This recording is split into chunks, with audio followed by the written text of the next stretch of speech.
ಜಯತಿ ಹರೇರಚಿಂತ್ಯ ಸರ್ವದೇವೈಕವಂದ್ಯ ಪರಮಗುರುರಭೀಷ್ಟ ವಾಪ್ತಿದ ಸಜ್ಜನಾನಾಂ ನಿಖಿಲ ಗುಣಗಣಾರ್ನೋ ನಿತ್ಯ ನಿರ್ಮುಕ್ತ ದೋಷಃ ಸರಸಿಜನಯನೋऽಸೌ ಶ್ರೀಪತಿರ್ಮಾನದೋ ನಃ ಜೈತ್ಯಜೋ ಅಖಂಡ ಗುಣೋರುಮಂಡಲಃ ಸದೋದಿತೋ ಜ್ಞಾನಮರೀಚಿಮಾಲಿ ಸ್ವಭಕ್ತಹಾರ್ದೋಚ್ಯತಮೋ ನಿಹಂತ ವ್ಯಾಸಾವತಾರೋ ಹರಿರಾತ್ಮ ಭಾಸ್ಕರಃ ಜೈತ್ಯಜೋ ಅಕ್ಷೀಣ ಸುಖಾತ್ಮಬಿಂಬ ಸ್ವೈಶ್ವರ್ಯ ಕಾಂತಿ ಪ್ರತತ ಸದೋದಿತಃ ಸ್ವಭಕ್ತ ಸಂತಾಪ ದುರಿಷ್ಟ ಹಂತ ರಾಮಾವತಾರೋ ಹರಿರೀಶ ಚಂದ್ರಮಃ ಜೈತ್ಯ ಸಂಖ್ಯೋರ್ ಬಲಾಂಬಪೂರೋ ಗುಣೋಚ್ಚ ರತ್ನಾಕರ ಆತ್ಮವೈಭವ ಸದಾ ಸದಾತ್ಮಜ್ಞ ನದೀವಿರಾಪ್ಯಃ ಕೃಷ್ಣಾವತಾರೋ ಹರಿರೇಕ ಸಾಗರಃ ಯದಿತಂ ತವ ಭಕ್ತಾನಾಂ ಅಸ್ಮಾಕಂ ನೃಹರೆ ಹರೆ ತದಾಶು ಕಾರ್ಯಂ ಕಾರ್ಯಜ್ಞ ಪ್ರಳಯರ್ಕಾಯಿತ ಪ್ರಭಾ ಹರಿಕಥಾಮೃತಸಾರ ಗುರುಗಳ ಕರುಣದಿಂದ ಪಣಿತು ಪೇಳುವೆ ಪರಮ ಭಗವದ್ಭಕ್ತರಿದನಾದರದಿ ಕೇಳುವುದು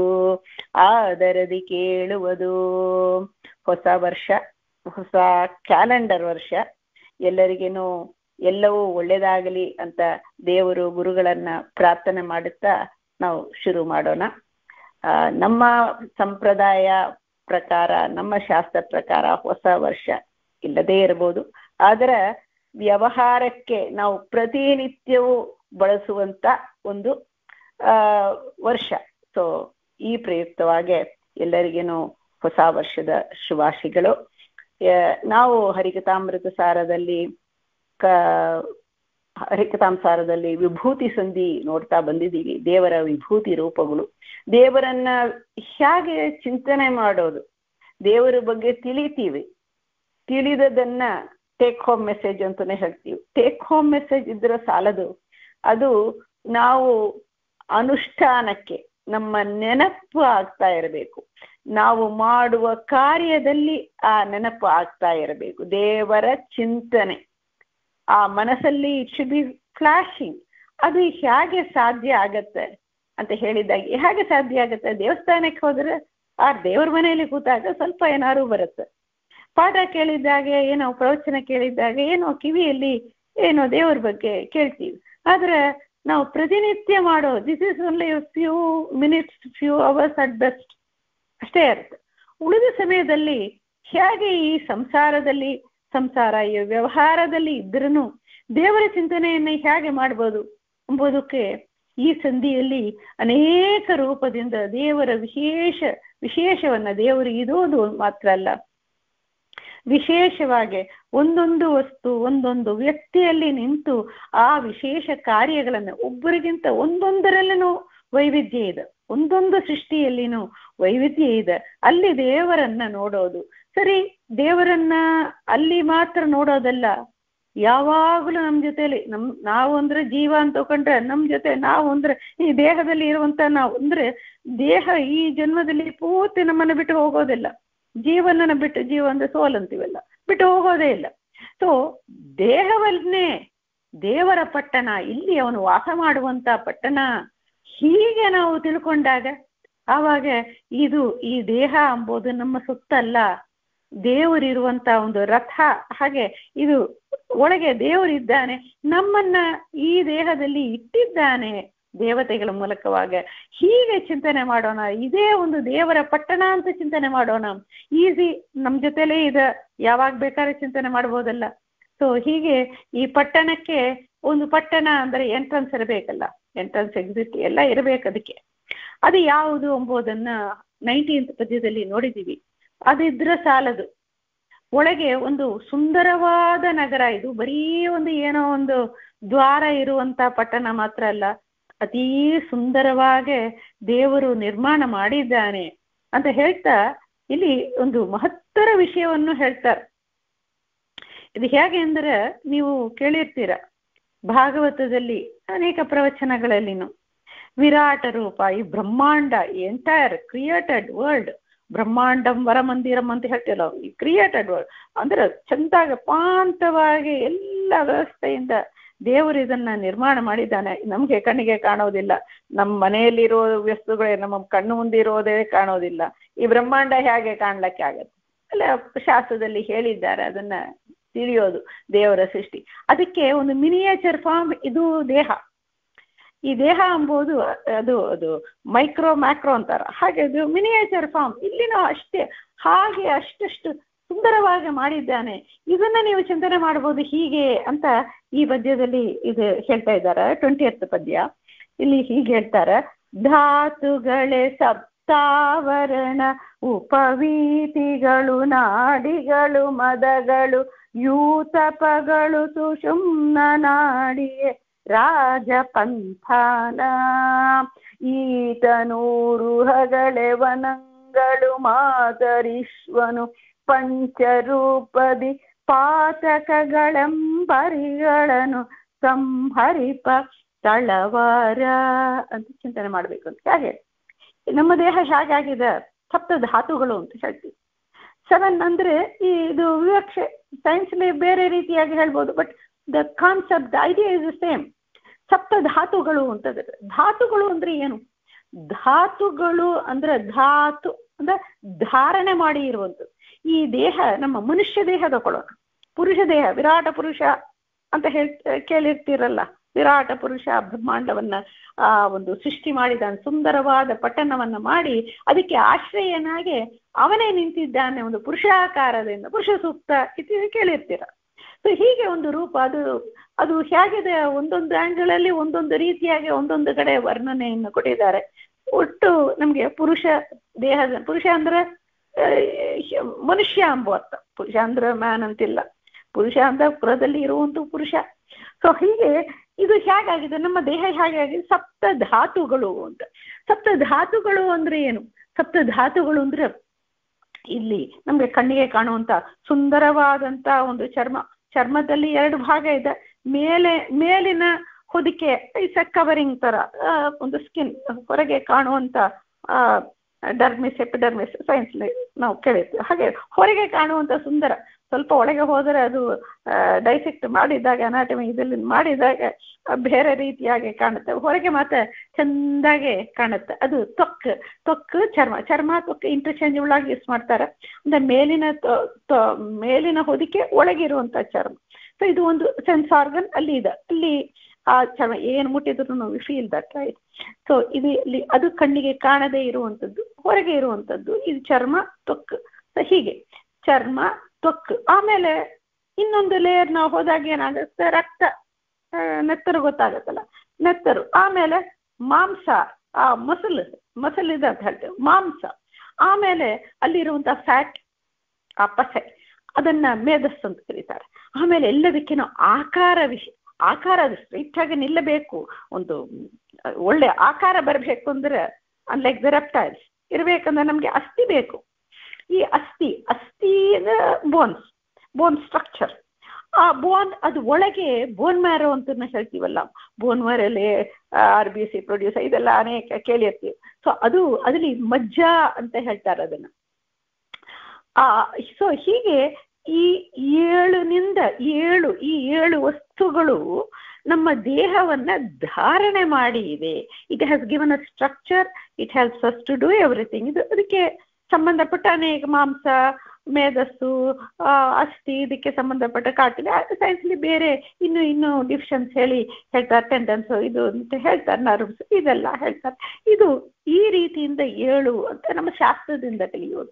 ಈ ಶಾಸ್ತ್ರದಲ್ಲಿ 7 ಈ ಸಪ್ತ ಧಾತುಗಳು ಇದೇ ಸಪ್ತ ಧಾರಕವಾಗಿರುವಂಥದ್ದು. ಇದು ಹೇಗಿದೆ ಅಂದ್ರೆ ಆವರಣವಾಗಿದೆ. ಇದು ಸಪ್ತ ಆವರಣದಿಂದ ರಕ್ಷಣೆ ಮಾಡತ್ತೆ, ನಮ್ಮನ್ನ ಚೆಂದಾಗೆ ಕಾಪಾಡುತ್ತಾ ಇರೋದು. ಒಂದು ಸಿಟಿಗೆ, ಒಂದು ನಗರ ಇದ್ರೆ ನಗರಕ್ಕೆ ವೆರಿ ವೆಲ್ ಪ್ರೊಟೆಕ್ಟೆಡ್ ಇರಬೇಕು. ಅದು ಆ ಕಾಲದಲ್ಲಿ ಕೇಳಿರ್ತೀವಿ, ಆ ಸಿನಿಮಾಗಳಲ್ಲೆಲ್ಲ ನೋಡಿದ್ದೇವೆ, ಕೋಟೆಗಳು. ಇವಾಗಲೂ ಇದಲ್ಲ ನಮ್ಮೂರ್ ಕಡೆ ಎಲ್ಲ ಕೋಟೆಗಳು ಅಂತ.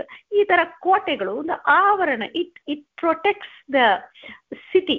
ಸೊ ಇದಕ್ಕೆ ಸಪ್ತ ಆವರಣ ಏನು ಅಂದ್ರೆ, ಈ ಪಟ್ಟಣಕ್ಕೆ ಇದೇ ಆವರಣವಾಗಿದೆ, ನಗರಕ್ಕೆ ಇದು ಆವರಣವಾಗಿದೆ, ಸಪ್ತ ಧಾತುಗಳೇ ಆವರಣವಾಗಿದೆ. ಸೊ ಇದನ್ನ ಏನು ಮಾಡ್ತಾರೆ, ಒಂದು ಪಟ್ಟಣದಲ್ಲಿ ಕೆಲಸಗಳು ಮಾಡುವಾಗ ಈ ಕೋಟೆಗಳನ್ನು ಚೆನ್ನಾಗಿ ಇಟ್ಕೋಬೇಕು. ಇದನ್ನ ಚೆನ್ನಾಗೆ ನಮಗೆ ದೇವರು ಇರುವಂತ ದೇಹ ಅಂತ ಇತ್ತು, ಇದನ್ನ ಸ್ವಚ್ಛವಾಗಿ ಇಟ್ಟುಕೋಬೇಕು, ಅದನ್ನ ಕಾಪಾಡಬೇಕು, ಅದಕ್ಕೆ ಬೇಕಾದ ಪೋಷಾಕ, ಒಳ್ಳೆ ವಸ್ತುಗಳನ್ನು ಕೊಡೋಕೆ ಅನೇಕ ರೀತಿ. Basically you take care of your body ಅಂತ ಹೇಳ್ತಾರಲ್ಲ, ಹಾಗೆ we have to take care of our body. ಯಾಕೆಂದ್ರೆ ಈ ದೇಹವನ್ನ ಬಳಸಿಯೇ ನಾವು ನಮ್ಮ ಸಾಧನೆಯನ್ನ ಮಾಡ್ಲಿಕ್ಕಾಗತ್ತೆ. ಸೊ ಇದನ್ನ ಚೆನ್ನಾಗೆ ನೋಡ್ಕೋಬೇಕು, ಸುಸ್ಥಿತಿಯಲ್ಲಿ ಇಟ್ಕೋಬೇಕು ಆ ಒಂದು ಅಂತ ಹೇಳ್ತಾ ಇದ್ದಾರೆ. ಯಾಕೆಂದ್ರೆ ಇದಕ್ಕೆ ಆಕ್ರಮಣ ಮಾಡುವಂತ ಶಕ್ತಿಗಳು ಇರುತ್ತ. ಏನು ವಯಸ್ಸಾಗುತ್ತಲ್ಲ, ಅದೇ ಆಕ್ರಮಣ ಅಂದ್ರೆ ಬೇರೆ ಏನು, ದಿನಾಗ್ಲೂ ಇಡೀ ದಿವಸ ಬರುತ್ತೆ. ಹೊಸ ನ್ಯೂ ಇಯರ್ ಬಂದಿದೆ ಅಂದ್ರೆ ನಾವಿನ್ನು ಯು ಆರ್ ಗೆಟಿಂಗ್ ಓಲ್ಡ್ ಎಂಬೋದೇ ಆಗತ್ತೆ. ವಯಸ್ಸು, age takes slowly its up days and night. ಅದು ಒಂದೊಂದು ದಿವಸ ಹೋಗುವಾಗಲೂ ನಮ್ಮ ಆಯುಷ್ ಅನ್ನ ಹೀರಿ ಹೋಗತ್ತೆ. We go closer to what ಹೋಗತ್ತೆ ಅಂತ ಹೇಳ್ತೀವಿ. ಸೊ ಹೀಗೆ ಇದು ಸಪ್ತ ಧಾತುಗಳೇ ಸಪ್ತ ಆವರಣಗಳು ಅಂತ ಹೇಳ್ತಾರೆ. ಉಪವೀತಿಗಳು ನಾಡಿಗಳು ಅಂತ ಹೇಳ್ತಾರೆ. ಉಪವೀತಿಗಳು ಅಂದ್ರೆ ಸಪ್ತಾವರಣ, ಉಪವೀತಿಗಳು. ಸೊ ಇದು 7 ಧಾತುಗಳಿಂದ ಆದದ್ದು. ಆಮೇಲೇನು ಸುಷುಮ್ನ ನಾಡಿಯೇ ಉಪವೀತಿಗಳು ಮೊದಲು ಯೂತಗಳು ಸುಷುಮ್ನ ನಾಡಿ. ಸೊ ಹೀಗೆ ತಗೊಳ್ಳೋಣ. ಫಸ್ಟ್ ಸುಷುಮ್ನ ನಾಡಿ. ಒಂದು ಪಟ್ಟಣದಲ್ಲಿ ಆ ಒಂದು ರಾಜಬೀದಿ ಅಂತ ಹೇಳ್ತೀವಲ್ಲ, ಇವಾಗಲೇ ಹೇಳ್ತೀವಿ ಉಡುಪಿ ಹತ್ತಿಲೆಲ್ಲ ರಾಜಬೀದಿ ಅಂತ, main road or main highway, main road ಅಂತ ಹೇಳ್ತೀವಲ್ಲ, ಆ ಮೇನ್ ರಾಜಬೀದಿ ಯಾವುದು ಅಂದ್ರೆ ಸುಷುಮ್ನ ನಾಡಿ. ಹಿಂದೆ ನಾವು ನೋಡಿದ್ದೀವಿ ನಾಡಿಗಳ ಬಗ್ಗೆ ಎಲ್ಲ, ಸ್ಥೂಲವಾಗಿ ನೋಡಿದ್ದೀವಿ. ಅದಕ್ಕೆ ಒಂದು ಸೆಪರೇಟ್ ಆಗಿ ಒಂದು ಸಂಧಿ ಇಟ್ಟಿದ್ದಾರೆ, ನಾಡಿ ಪ್ರಕರಣ ಅಂತ. ಇಲ್ಲಿ ಇಷ್ಟು ತಿಳಿದರೆ ಆಯ್ತು, ನಮ್ಮ ದೇಹದಲ್ಲಿ ಆ ಕಣ್ಣಿಗೆ ನಾಡಿಗಳು ಅಂದ್ರೆ ನರಗಳು ಅಂತಿಲ್ಲ, ನರಗಳಲ್ಲಿ ನರ್ವಸ್ ಒಳಗಿರುವಂತ ಕಣ್ಣಿಗೆ ಕಾಣದೇ ಇರುವಂತ ತೇಜೋಮಯವಾದಂತ ಒಂದು ಶಕ್ತಿ ಯಾವತ್ತೂ ನಮ್ಮ ಕಣ್ಣಿಗೆ ಕಾಣೋದೇ ಇಲ್ಲ. ಈ ಶಕ್ತಿ ಇದು ಸುಷುಮ್ನ, ಈ ಶಕ್ತಿ ಇದು ನಾಡಿಗಳು ಹೇಗಿದೆ ಅಂದ್ರೆ, ನಾವು ಕೂತ್ಕೊಳ್ತೀವಲ್ಲ, ನಾವು ಕೂತಾಗ where our back touches the ground, ಆಸನ ಹಾಕಿ ಕೂತಿದ್ದಾಗೆ ಅದನ್ನ ಮೂಲಾಧಾರ ಅಂತ ಹೇಳ್ತಾರೆ. It's base basically. ಸೊ ಆ ಮೂಲಾಧಾರದಿಂದ ನಮ್ಮ ತಲೆಯಲ್ಲಿ ಸಾಫ್ಟ್ ಸ್ಪಾಟ್ ಹುಟ್ಟಿದ್ದಾಗಿರತ್ತಲ್ಲ, ಅದಕ್ಕೆ ಬ್ರಹ್ಮರಂಧ್ರ ಅಂತ ಕರೀತಾರೆ. So up to that straight, ರುಜುವಾಗಿಂದ ಸ್ಟ್ರೈಟ್ ಆಗಿ ಅದು ಹೋಗುತ್ತೆ ಅಂತ. ಅದನ್ನ ಸುಷುಮ್ನ ನಾಡಿ ಅಂತ ಕರೀತಾರೆ. ಸುಷುಮ್ನ ನಾಡಿ ಅಂತ ಇಟ್ ಗೋ ಸ್ಟ್ರೈಟ್. ಇವಾಗ್ಲೂ ನೋಡ್ತೀವಲ್ಲ some highways it will go straight ಆಗ main road. So other road are sub ಆಗ ಹೋಗುತ್ತೆ, ಓತಪ್ರೋತವಾಗಿ ಎಲ್ಲ ಹೇಳ್ತಾರೆ. Main road will be main. It will go from north to south, complete ಆಗಿ ಅದು ಹೋಗೋದು ಮೇನ್ ರೋಡ್ ಅಂತ ಹೇಳ್ತೀವಿ. ಇಲ್ಲಿ ರೋಡ್ ಹೇಗೆ ಬೇಕಾದ್ರೆ ಹೋಗ್ಬೋದು. ಈ ದೇಹದಲ್ಲಿ ಇರುವಂತ ದೇವರು ನಿರ್ಮಾಣ ಮಾಡಿದ ಈ ಪಟ್ಟಣದ ಈ ಒಂದು ರಾಜಬೀದಿ ಇದೆಲ್ಲ, ಇದು ಸ್ಟ್ರೈಟ್ ರುಜುವಾಗಿ ಹೋಗುತ್ತೆ. ಅದು ಯಾವುದು ಅಂದ್ರೆ ಈ ಪಟ್ಟಣ ಸುಷುಮ್ನ ನಾಡಿಯೇ ರಾಜಬೀದಿ ಅಂತ ಹೇಳ್ತಾರೆ. ಈ ರಾಜಬೀದಿಯಲ್ಲಿ ಇನ್ನೇನಿದೆ, ಇದು ರಾಜಬೀದಿ ಸುಷುಮ್ನ ನಾಡಿಯೇ ರಾಜಪಂಥಾನ, ರಾಜಬೀದಿ, ಪಂಥಾನ ಅಂದ್ರೆ ರೋಡ್, ಮೇನ್ ರೋಡ್. ಆಮೇಲೆ ಉಪವೀತಿಗಳು ಅಂದ್ರೆ ಒಂದು ರೋಡ್ ಇದ್ರೆ ಸಾಲದು, ಮೇನ್ ರೋಡಿಗೆ ಆ ಕನೆಕ್ಟರ್ಸ್ ಉಪವೀತಿಗಳು, ಇದು ಸೈಡ್ ರೋಡ್ಸ್, ಆಲಿ ಎಲ್ಲವೂ ಇರುತ್ತೆ, ಚಿಕ್ಕ ರಸ್ತೆಗಳು ಎಲ್ಲ ಇರುತ್ತೆ. ಇದು ಹೇಗಿರುತ್ತೆ, ಇದು ಇಸ್ ಲೈಕ್ ಓತಪ್ರೋತವಾಗಿ ಎಲ್ಲವೂ ಇದನ್ನ ಆವರಿಸಿ, ಎಲ್ಲವೂ ಇದನ್ನ ಸುತ್ತಿ ಇಂಟರ್ಸೆಕ್ಟ್ ಮಾಡಿ ಎಲ್ಲ ರೀತಿ. ಸೊ ಬೇಸಿಕಲಿ ಅದರ್ ನಾಡಿಗಳಿದೆ. ಸುಷುಮ್ನ ಒಂದು ನಾಡಿ, ಆದರೆ ಅದಕ್ಕೆ ಸುತ್ತು ಇರುವಂತ ನಾಡಿಗಳು 4 ನಾಡಿಗಳು ಇದೆ ಅಂತ ಹೇಳಿದ್ದಾರೆ ಶಾಸ್ತ್ರ. ಇದು ಉಪನಿಷತ್ತುಗಳಲ್ಲೇ, ಕಠೋಪನಿಷತ್ತಲ್ಲೇ ಬಂದಿರುವಂತ ವಿಷಯ. ಸೊ 4 ನಾಡಿಗಳು, ಅದು ಸ್ಟ್ರೈಟ್ ಆಗಿ ಹೋಗುತ್ತಂತೆ. ಮೇನ್ ರೋಡ್, ಹೈವೇ ಹೇಳ್ತೀವಲ್ಲ, ಆ ಮೇನ್ ರೋಡ್ ಆದ್ಮೇಲೆ ಇನ್ನು ಸಿಮಿಲರ್ಲಿ ಅದರ್ ರೋಡ್ಸ್ ಇರುತ್ತೆ, ಮೇನ್ ಆರ್ಟ್ರೀಸ್ ಹೀಗೆ ಇರುತ್ತೆ. ಆಮೇಲೆ ಉಳಿದದೆಲ್ಲ ಹೇಗಿರುತ್ತೆ, ಇಟ್ ಈಸ್ ಎಲ್ಲ horizontal, vertical, all kinds of roads and ಉಪವೀತಿಗಳು, ಇದು ಎಲ್ಲ. ಸೊ ಈ ನಾಡಿಗಳು ಉಪಶಾಖೆಗಳು, ಇದು ಈ ಸುಷುಮ್ನ ನಾಡಿಯ ಉಪಶಾಖಗಳು, ಇದು ಎಲ್ಲ ಸೇರಿ 72,000 ಅಂತ ಮಾಡಿದೆ. 72,000 ಇದೆಯಾ ಅಂದ್ರೆ ಇನ್ನೂ ಇರ್ಬೋದು, ಚಿಕ್ಕದು ಇರ್ಬೋದು. ಮೇನ್ ಆಗಿ ನಾವು ತಗೊಳ್ಳೋದು 72,000 ಇಷ್ಟೇ ತಗೊಳ್ಳಿ. ಇದೇ ನಮ್ಮ ಸಾಧನೆ ಅನುಷ್ಠಾನಕ್ಕೆ. ಯಾಕಂದ್ರೆ 72,000 ಅಂದ್ರೆ ಒಂದು 100 ವರ್ಷ ಒಂದು ಬದುಕಿದ್ದಾನಂತ ಹಗಲು ಏಳು ಹಾಕಿದ್ರೆ 360 720 ಆಮೇಲೆ 100 ಇಯರ್ಸ್ ಅಂತ ಹಾಕಿದ್ರೆ ಇದು ನಮ್ಮ ಸಾಧನೆಗೆ ನಮ್ಗೆ ಬಳಸಲಿಕ್ಕೆ ಅನುಕೂಲವಾಗಿದೆ. ಸೊ ಇಷ್ಟು ಇಟ್ಕೊಂಡ್ರೆ ಆಯ್ತು. ಇನ್ನೂ ಇದೆ ಅಂತನೂ ಹೇಳ್ತಾರೆ. ಆರ್ಟ್ರಿ, ಕ್ಯಾಪಿಲರಿ ಇದೆಲ್ಲ ಹೇಳ್ತಾರಲ್ಲ 108. ಸೊ ಹೀಗೆ ಈ ಉಪವೀತಿಗಳು ಇದು ಸುಷುಮ್ನ ನಾಡಿಯ ರಾಜಪಂಥಾನ ಉಪವೀತಿಗಳು ನಾಡಿಗಳು ಹೀಗೆ. ಸೊ ಇದು ನಮ್ಗೆ ಉಪನಿಷತ್ತುಗಳಲ್ಲೇನು ಇದನ್ನೇ ಹೇಳಿದ್ದಾರೆ. ಸೊ ಈ ನಾಡಿಗಳು, ಸೊ ಈ ನಾಡಿಗಳೆಲ್ಲ ಹೇಗಿದೆ ಅಂದ್ರೆ ಈ ನಾಡಿಗಳಿಂದ ಇನ್ನೂ ವಿಷಯಗಳನ್ನು ಹೇಳ್ತಾರೆ. ಈ ದೇವರು ಈ ಜೀವವನ್ನ ಈ ದೇಹದಲ್ಲಿ ತಂದು ಇಟ್ಟಿದ್ದಾನೆ. ಯಾರ ಮೂಲಕವಾಗ ಈ ರಾಜಪಂಥಾನ ಅಂತ, ಈ ರಾಜವೀದಿ ಅಂತ ಯಾಕೆ ಹೇಳ್ತಾರಲ್ಲ, ಅಲ್ಲಿ ರಾಜ ಇದ್ದಾನೆ.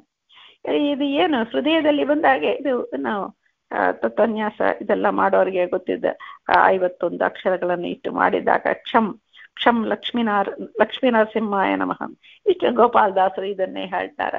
ಗೋಪಾಲದಾಸರು ಸುಷುಮ್ನ ನಾಡಿಯಲ್ಲಿ, ಈ ಸುಷುಮ್ನ ನಾಡಿಯಲ್ಲಿ ಅವರು ಹೇಳ್ತಾರ, ಸುಷುಮ್ನ ನಾಡಿ ಸ್ಥಿತ ವಿಭುವೇ ನಾರಸಿಂಹ ಅಂತ ಹೇಳ್ತಾರೆ.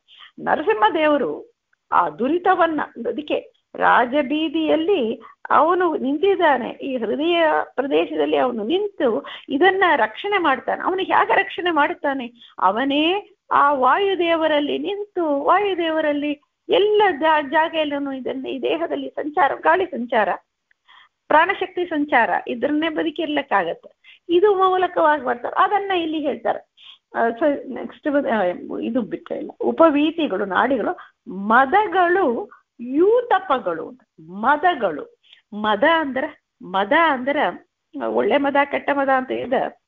ಇದು ಕೆಟ್ಟ ಮದ. ಅದು ಹೇಗೆ ಅಂದ್ರೆ ಯೂತಪ ಅಂದ್ರೆ ಆನೆಗಳು ಎಂಬ ಅರ್ಥವು ಬರುತ್ತೆ ಪ್ರತ್ಯೇಕವಾಗಿ ತಗೊಂಡ್ರೆ. ಆ ಯೂತಪ ಅಂದ್ರೆ ಸೇನಾಪತಿ. ಈ ಯೂತಪ ಈ ಆನೆಗಳನ್ನೆಲ್ಲ ತಮ್ಮ ಅಂಕುಶದಲ್ಲಿ ಇಟ್ಟು ನಿಯಮನ ಮಾಡುವಂತ ಸೇನಾಪತಿ ಅಂತಲೂ. ಸೊ ಆನೆಗಳು, ಅಂಕುಶ ಹಾಕಿದ ಆನೆಗಳು, ಅಂಕುಶ ಹಾಕದೇ ಇರುವಂತ ಆನೆಗಳು, ಎರಡು ರೀತಿಯಾಗಿರುತ್ತೆ. ಅಂದ್ರೆ ಬೇಸಿಕಲಿ ಈ ಮದ ಅಂದ್ರೆ ಏನು? ಮದ ಅಂದ್ರೆ ನಮ್ಮ ಅಹಂಕಾರದಿಂದ, ನಮ್ಮ ಗರ್ವದಿಂದ ಬರುವಂತ ಮನೋವೃತ್ತಿ, ಅದು ಕೆಟ್ಟ ಅಹಂಕಾರ. ಇದು ಆನೆಗಳಂತೆ ಮದದಿಂದ ಇದೆ. ಇದು ಇನ್ನೊಂದು ಕಡೆನೂ ಇದು ಹೇಳ್ತಾರೆ. ಮದಗಳು ಎಷ್ಟು? ಅದು 3 ಮದಗಳು ಅಂತ ಹೇಳ್ತಾರೆ. ಪ್ರಸಿದ್ಧವಾಗ 8 ಮದಗಳು ಅಂತ, 8 ಮದಗಳು ಇದೆ ಅಂತ ಹೇಳ್ತಾರೆ. 8 ಮದಗಳು ಹೇಗಿದೆ ಅಂದ್ರೆ ಹೇಳ್ತಾರಲ್ಲ, ಅನ್ನ ಮದ, ಒಂದು ಅನ್ನದಿಂದ ಬರುವಂತ ಅನ್ನ ಮದ, ಮತ್ತು ಅನ್ನದಿಂದ ಬರುವಂತ ಅನ್ನ ಮದ, ಅರ್ಥ ಮದ, ಆ ಒಂದು ಸಂಪತ್ತು ಇದ್ದಾಗ ಅನ್ನ ಮದ, ಅರ್ಥ ಮದ, ಅಧಿಕಾರದ ಮದ, ಕುಲದ ಮದ, ಆಮೇಲೆ ಯೌವನದ ಮದ, ಆಮೇಲೆ ಪ್ರಭುತ್ವ, ನಾನೇ ರಾಜ, ಐ ಆಮ್ ದ ಗ್ರೇಟ್, ಆ ಅಧಿಕಾರ ಒಂದು. ಇನ್ನೊಂದು ಆ ಒಂದು ಸ್ವಾಮಿ, ನಾನೇ ಸ್ವಾಮಿ, everything is under my control, ಹೀಗೆ ಬರುವಂತ ಮದಗಳು. ಆಮೇಲೆ ಇನ್ನೂ ಇದೆ ಕುಲ, ಇದು ಸತ್ಕರ್ಮ. ನನ್ನಂತೆ ಯಾರು ಈ ಪೂಜೆಯನ್ನ, ನಾನು ಎಷ್ಟು ಒಳ್ಳೆ ಕೆಲಸನೇ ಮಾಡಿರ್ತೀವಿ ಇದ್ರೂ ನಾನು ಮಾಡಿದಷ್ಟು ಪೂಜೆ 5 ಗಂಟೆ ಎದ್ದು ಶೀಘ್ರವಾಗಿ ಎದ್ದು ಎಷ್ಟು ಚೆನ್ನಾಗಿ ಮಾಡಿದ್ದೀನಿ ಯಾರು ಅರ್ಥ. ನಾವು ಮಾಡುವಂತ ಸತ್ಕರ್ಮದಲ್ಲಿನೂ ಮದ. ಆಮೇಲೆ ಶೀಲದ ಮದ. I am so good, I am so great, ಇದು ನಾನು ಎಷ್ಟು ಒಳ್ಳೆ ಕೆಲಸ, ಎಷ್ಟು ಪುಣ್ಯ ಕಾರ್ಯವನ್ನು ಮಾಡಿ, ಎಷ್ಟು ಒಳ್ಳೆ character I have, I am so straight forward, I am so honest ಅಂತ. ಅದರಲ್ಲಿ ಅಹಂಕಾರ ಒಳ್ಳೆಯದೇ ಅದು. ಅದರಲ್ಲಿ ದೇವರು ಹೀಗೆ ನಡೆಸಿದ್ದಾನೆ ಎಂಬ ಭಾವವನ್ನು ಬಿಟ್ಟು ಅದರಲ್ಲಿ ಸತ್ಕರ್ಮ, ಆಮೇಲೆ ಶೀಲದ character, proud about your character, proud about your family lineage. So ಅಹಂಕಾರ, ಯು ಶುಡ್ ಬಿ ದೇವರು ಕೊಟ್ಟ ಅಂತ, ಅದು ದೇವರು ಇದನ್ನ ಕೊಟ್ಟಿದ್ದಾನೆ ಎಂಬ ವಿನಯ ಭಾವ ಇಲ್ಲದೆ ದೇವರನ್ನ ಮರೆತು, ಬೇಸಿಕಲಿ ದೇವರನ್ನ ಮರೆತು ಮಾಡುವಂಥದ್ದು. ಇದನ್ನ ಅಷ್ಟಮದಗಳು ಅಂತ ಕರೀತಾರೆ. ಈ ಅಷ್ಟಮದಗಳು ಇದನ್ನ ಸೊ ಮದಗಳು ಆನೆಗಳಿಗೆ ಕಂಪೇರ್ ಮಾಡ್ತಾರೆ, ಮದಭರಿತವಾದಂತ ಆನೆಗಳಿಗೆ ಕಂಪೇರ್ ಮಾಡ್ತಾರೆ. ಅದು ಅಂಕುಶ ಹಾಕದೇ ಇರುವಂತ ಆನೆಗಳು ಬೇಕು. ಯಾಕಂದ್ರೆ ಈ ಬ್ರಹ್ಮಾಂಡ ಹೇಗಿದೆ ಏನು ಅಂತ ಹೇಳುವಾಗ ಅಷ್ಟ ದಿಗ್ಗಜಗಳಿಂದ ಆ ದೇವರು ಅಲ್ಲೇ ನಿಂತು ಅದನ್ನ ರಕ್ಷಣೆ ಮಾಡುತ್ತಾನೆ ಅಂತ ಹೇಳ್ತಾರೆ. ಅಂದ್ರೆ ಈ ನಾವು ನೋಡುವಂತ ಆನೆಗಳಲ್ಲ, ಅದು ವಿಲಕ್ಷಣವಾದಂತ ದೇವತಾ ಸ್ವರೂಪಗಳು. ಆ ಆನೆಗಳು ಅಷ್ಟ ದಿಗ್ಗಜಗಳು ಅಂತ ಇದೆಲ್ಲ ಶಾಸ್ತ್ರದಲ್ಲಿ ಶೋಭಾನೆ ಇದೆಲ್ಲ ನಮಗೆ ಬರುತ್ತೆ. ಇದು ಅಷ್ಟ ದಿಕ್ಕಲ್ಲಿ ಇರುವಂತ ಗಜಗಳು ಅಂತ ಬರುತ್ತೆ. ಸೊ ಇದು ಅಂಕುಶ ಹಾಕಿದೆ. ಸೊ ಒಳ್ಳೆ ಜನರಿಗೆ ಏನಾಗತ್ತೆ, ಒಳ್ಳೆ ಜನರಿಗೆ ಇದು ಎಲ್ಲವೂ ಇದ್ರನು ಏನು ಅನ್ನ ಇರತ್ತ, ಅರ್ಥ ಇದಕ್ಕೆ ಅಧಿಕಾರ, ಆಮೇಲೆ ಯೌವನ ಇರತ್ತ, ಧನ ಸಂಪತ್ತಿ ಇರತ್ತ, ಪ್ರಭುತ್ವ ಇರತ್ತ, ಮತ್ತು ಶೀಲತೆ ಇರತ್ತ, ಸತ್ಕರ್ಮ ಇರತ್ತ, ಕುಲ ಇರತ್ತ, ಎಲ್ಲವೂ ಇರತ್ತ. ಇದ್ರೂ ಅದು ಹೇಗಿರತ್ತ ಅಂದ್ರೆ ಅದು ದಮ ಮದ ನೋಡಿ, ಮದ ಅಂತ ಹೇಳ್ತೀವಿ. ಮದ ಅಂಬೋದನ್ನ ರಿವರ್ಸ್ ಮಾಡಿದ ದಮ. ಅದು ಅಂಕುಶ ಹಾಕಿ ಇಟ್ಟಾಗೆ ಮದವನ್ನೇ ಅಂಕುಶ ದೇವರನ್ನ ತಂದು, ವಾಯುದೇವರನ್ನ ತಂದು ಅವರು ಕೊಟ್ಟಿದ್ದ ಅಂಕುಶ ಆಗಿದೆ. ಅದೇ ಮದ ಹೋಗಿ ಅದು ರಿವರ್ಸ್ ಮಾಡಿದಾಗ ದಮ, ಇಂದ್ರಿಯ ನಿಗ್ರಹ.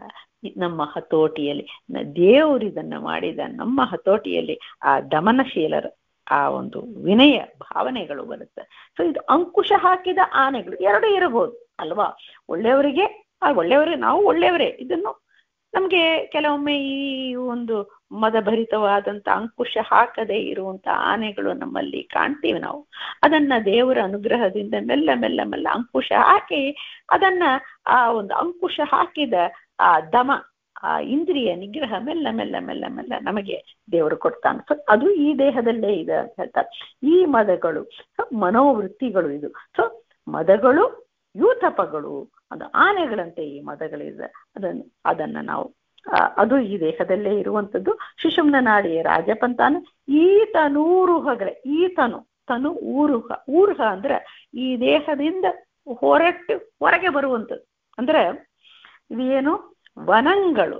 ಈ ದೇಹ ಪಟ್ಟಣ ಅಂತ ಹೇಳಿದ್ದಾರೆ. ಈ ಪಟ್ಟಣದಲ್ಲಿ ಏನಿರುತ್ತೆ, ಪಟ್ಟಣಕ್ಕೆ ಹೊರಗೆ ಆ ವನಗಳು, ಉದ್ಯಾನವನಗಳು ಇದೆಲ್ಲ ಇರುತ್ತೆ. ವನಗಳು, ಕಾಡು ಇದೆಲ್ಲ ಇರುತ್ತೆ. ಸೊ ಈ ದೇಹದಲ್ಲಿ ಏನು, ಈ ಮರಗಳು ಗಿಡಗಳು ಈ ದೇಹದಲ್ಲಿ ಏನು ಅಂದ್ರೆ ತನೂರುಹಗಳೇ ಅಂದ್ರೆ ಈ ದೇಹದಿಂದ ಹೊರಕ್ಕೆ, ಅಂದ್ರೆ ಈ ಚರ್ಮದಿಂದ ಭೇದಿಸಿ ಬರುವಂಥದ್ದು. ಅದು ಯಾವುದು, ನಮ್ಮ ರೋಮಗಳೇ, ನಮ್ಮ ಕೂದಲು, ನಮ್ಮ ರೋಮಗಳು ದೇಹ ಪೂರ್ತಿಯಾಗಿರುತ್ತೆ, ಕಾಣದೇ ಇರಬಹುದು. ಸೊ ಆಯಾ ಜಾಗೆಯಲ್ಲಿ ಆಯಾ ರೀತಿಯಿಂದ ಅದು ಇರುತ್ತೆ ಅಲ್ವಾ. ಸೊ ಈ ಕೂದಲು, ಈ ರೋಮಗಳು, ಇದು ಹೇಳ್ತಾರ ನಮ್ಮ ದೇಹದಲ್ಲಿ ಇದು ಏನು ಅಂದ್ರೆ ಇದೇ ವನಗಳು ಅಂತ. ವನಗಳು, ಉದ್ಯಾನವನಗಳು ಇದೆಲ್ಲ ಊರಿಗೆ ಹೊರಗೆ ಇದೆಲ್ಲ. ಇದು ನಮ್ಮ ದೇಹ ಒಂದು ಚರ್ಮಕ್ಕೆ ಹೊರಗೆ ಬರ್ತಾ ಇದೆಲ್ಲ ಊರುಹ. ಸೊ ಇದು ಈ ತನೂರುಹಗಳೇ ವನಗಳು, ಇದೇ ವನಗಳು. ಸೊ ಆ ವಿರಾಟ ಪುರುಷನಲ್ಲಿ ಇದನ್ನ ನಾವು ಚಿಂತನೆ ಮಾಡ್ತೀವಿ. ವಿರಾಟ ಪುರುಷನಲ್ಲಿ ಈ ವನಗಳೆಲ್ಲ ವನಗಳು ಎಂಬುದು ಇಲ್ಲಿ ಮರಗಳು ಅಂತ. ಮರಗಳು ಇಲ್ಲಿ ಕೂದಲು, ಈ ಕೂದಲು ನಮ್ಮ ದೇಹದಲ್ಲಿ ಇದಲ್ಲ. ಈ ಕೂದಲೇ ವನಗಳು, ಮರ ಗಿಡ ಈ ಗುಂಪಾಗಿರುವಂಥದ್ದು ಹೀಗೆ ಇದೆ ಅಂತ ಈ ಚಿಂತನೆ. ಸೊ ತನೂರುಹಗಳೇ ವನಗಳು. ಮಾತರಿಶ್ವನು. ಸೊ ಇದು ಎಲ್ಲವೂ ನಾವು ನೋಡಿದೀವಿಲ್ಲ. ರಾಜಬೀದಿಯಲ್ಲಿ ಆ ನರಸಿಂಹದೇವರು ನಿಂತಿದ್ದಾನಂತ, ಹೃದಯದಲ್ಲಿ ನರಸಿಂಹದೇವರು ನಿಂತಿದ್ದಾನೆ ಅಂತ ಚಿಂತನೆ ಮಾಡ್ತೀವಿ. ಈ ಪೂಜೆ ಮಾಡೋಕ್ ಮುಂಚೆ ತತ್ವನ್ಯಾಸ, ಅಂಗನ್ಯಾಸ, ಕರನ್ಯಾಸ, ಮಾತುಕಾನ್ಯಾಸ, ತತ್ವನ್ಯಾಸ ಎಲ್ಲ ಮಾಡ್ತಾರಲ್ಲ, ಇದರಲ್ಲಿ ಇದು ಚಿಂತನೆ ಮಾಡ್ತಾರೆ ಅವರು. ಒಂದೊಂದು ಅಕ್ಷರಕ್ಕೆನೋ ಒಂದೊಂದು ಇದು ಬರುತ್ತೆ. ನಮ್ಗೆ 7ನೇ ಸಂಧಿಯಲ್ಲಿ ಬರುತ್ತೆ, 8ನೇ ಸಂಧಿಯಲ್ಲೆಲ್ಲ ಬರುತ್ತೆ. ಇಲ್ಲಿ ಹೇಳುವಾಗ ಕ್ಷಮ್ ಅಂತ ಹೇಳ್ತಾರೆ, ಕೊನೆಯ ಅಕ್ಷರ. ಅದು ಮಾಡಿದಾಗೆ ನರಸಿಂಹದೇವರು, ಯಾವುದು ಕ್ಷಮಕ್ಷರದ ಪ್ರತಿಪಾದ್ಯನಾದಂತ ನರಸಿಂಹದೇವರು ನಮ್ಮ ಸುಷುಮ್ನ ನಾಡಿಯಲ್ಲಿ ಇದ್ದಾರೆ ಅಂತ ಗೋಪಾಲದಾಸ ಹಾಡಲ್ಲಿ ಹೇಳಿದ್ದಾರೆ. ಸೊ ಅವನು ಅಲ್ಲಿ ನಿಂತು ಅವನು ಪ್ರೇರಣೆಯನ್ನ ಕೊಟ್ಟು ಅವನೇ ತನ್ನ ಒಂದು ರಾಜ ಇರ್ತಾನೆ. ರಾಜ ಯಾರನ್ನ, ಇದು ತುಚ್ಛೋಪಮಾನ. ರಾಜ ಒಂದೇ ಜಾಗದಲ್ಲಿ ಇರ್ತಾನೆ, ಅವನ ಮಂತ್ರಿಗಳು ಎಲ್ಲ ಕೆಲಸಗಳನ್ನು ಅವ್ರ ಮೂಲಕ ಮಾಡಿಸ್ತಾರೆ. ಈಗ ಆಗಲ್ಲ. ದೇವರು ಅವನು ಎಲ್ಲದಲ್ಲಿನೂ ವ್ಯಾಪ್ತನಾಗಿದ್ದು ವಾಯುದೇವರಲ್ಲಿನೂ ವ್ಯಾಪ್ತನಾಗಿದ್ದಾನಂತ. ಸೊ ವಾಯುದೇವರಿಗೆ ಬಿಕಾಸ್ ದೇವರು ಅವನನ್ನ ಆಯ್ಕೆ ಮಾಡಿ ಅವನಲ್ಲಿ ಇದ್ದು ಆ ಪ್ರಾಣಶಕ್ತಿಯನ್ನು ಇಟ್ಟು ದೇವರು ಅಂದ್ರೆ ಆ ವಾಯುದೇವರನ್ನ ಮಾತರಿಶ್ವ, ಇದು ವೇದಗಳಲ್ಲಿ ಹೇಳಿರುವಂತ ಮಾತರಿಶ್ವ ಈಶಾವಾಸ್ಯ ಉಪನಿಷತ್ತುಗಳಲ್ಲಿ ನೀವು ಕೇಳಿರ್ತೀರ. ಸೊ ಈ ಮಾತರಿಶ್ವ ಅಂತ ಅವನಿಗೆ ಯಾಕೆ ಅಂದ್ರೆ ಅವನಿಗೆ ಮಾತರಿಶ್ವ ಅಂತ ಯಾಕೆ ಹೆಸರು ಅಂತ ಅಲ್ಲಿ ಹೇಳ್ತಾರ. ಮಾತರಿ ಅಂತ ವೇದಗಳು ಅಂದ್ರೆ ಜ್ಞಾನ ಶಾಸ್ತ್ರಗಳು ಏಳು ಮಾತರಿಗಳು ಅಂದ್ರೆ ಏಳು ಅಂದ್ರೆ 4 ವೇದಗಳು, ಪಂಚರಾತ್ರ, ಇದು ರಾಮಾಯಣ ಮೂಲ ರಾಮಾಯಣ ಮಹಾಭಾರತ, ಇದು 7. ಈ 7 ವಿದ್ಯೆಗಳನ್ನು ಚೆನ್ನಾಗಿ ತಿಳಿದಿರುವಂತ ಕಾರಣದಿಂದ ಅವನನ್ನ ಮಾತರಿಶ್ವ, ಅವನು ತಿಳಿದು ಎಲ್ಲೆಡೆನೂ ಅವನು ಇದ್ದಾನೆ ಅಂತ. ಮಾತರಿಶ್ವನು ಅಂದ್ರೆ ಇದಾನಂದ್ರೆ ಭಗವಂತನೇ, ಈ ನರಸಿಂಹದೇವನೇ ಈ ಮಾತರಿಶ್ವನಲ್ಲಿ ನಿಂತು ಇದು ಏನ್ ಮಾಡ್ತಾನೆ, ಮಾತರಿಶ್ವನು 5 ರೂಪದಿಂದ ಇದ್ದಾನಂತ. 5 ರೂಪದಿಂದ ಈ ದೇಹದಲ್ಲಿ ಹೇಳ್ತಾರೆ, ನೀವು ಕೇಳಿರ್ತೀರ ಪ್ರಾಣ ಅಪಾನ ವ್ಯಾನ ಉದಾನ ಸಮಾನ ಅಂತ 5 ವಾಯುದೇವರ ರೂಪಗಳು ಇದೆ. ನಾರಾಯಣನ ಮುಖ್ಯವಾಗಿ ಈ ನರಸಿಂಹದೇವರಿಗೆ ಈ ರೂಪಗಳು 5 ರೂಪಗಳು ಇದೆ. ಪ್ರಾಣ ಅಪಾನ ವ್ಯಾನ ಉದಾನ ಸಮಾನ ಅಂತ 5 ರೂಪಗಳು. ಈ 5 ರೂಪಗಳು ವಾಯುದೇವರ 5 ರೂಪಗಳಲ್ಲಿ ನಿಂತು ದೇವರು ಕೆಲಸ ಮಾಡಿಸ್ತಾನೆ. ಹೀಗೆ ಎಲ್ಲ ಅಂತರ್ಯಾಮಿ ವಿವಕ್ಷ ಅಂತ ಹೇಳ್ತಾರೆ. ಒಳಗಿನಿಂದ ಅವನೇ ಮಾಡಿಸ್ತಾ ಇದ್ದಾನೆ. ಅವನೇ ವ್ಯಾಪ್ತ ಅಂತ ಹೋದ ಸಂಧಿಯಲ್ಲಿ ನೋಡಿದ್ದೀವಲ್ಲ. ವ್ಯಾಪ್ತನಾಗಿದ್ದಾನೆ ಅಂದ್ರೆ ಅವನಲ್ಲಿ ಇರಲೇಬೇಕು, ವಾಯುದೇವರಲ್ಲಿ ಇರಬೇಕು, ವಾಯುದೇವರ 5 ರೂಪಗಳಲ್ಲಿನೂ ಇವನು ಇರಲೇಬೇಕು. ಸೊ ಮಾತರೀಶ್ವರನು ಪಂಚರೂಪದಿಂದ ಇದ್ದು ಪಾತಕಗಳೆಂಬರಿಗಳನ್ನು ಸಂಹರಿಪ ತಳವಾರ. ಈ ದೇಹವನ್ನ ರಕ್ಷಣೆ ಮಾಡ್ತಾ ಇದ್ದಾರೆ ವಾಯುದೇವರು ಪ್ರಾಣಶಕ್ತಿಯನ್ನ ಕೊಟ್ಟು. ಆ ಪ್ರಾಣಾಯಾಮ ನಾವೆಲ್ಲ ಕೇಳಿರ್ತೀವಿ. ಆದರೆ ಪ್ರಾಣಾಯಾಮ ಅಂದ್ರೆ ಬರೀ ಗಾಳಿಯೇ ಇದು. ಗಾಳಿಯಲ್ಲಿ ಅವನಿದ್ದಾನೆ. ಅವನಿದ್ದು ಈ ದೇಹವನ್ನ ರಕ್ಷಣೆ ಮಾಡುತ್ತಾನೆ. ಪಾತಕಗಳು ಏನು ಪಾತಕ ನಾವು ಮಾಡಿದ ಹಿಂದಿನ ಜನ್ಮದಲ್ಲಿ ಮಾಡಿದ ಪಾಪದಿಂದ ನಮ್ಗೆ ರೋಗ ರುಜಿನ ಕಷ್ಟ ತಾಪತ್ರೆ ಎಲ್ಲವೂ ಇದೆ.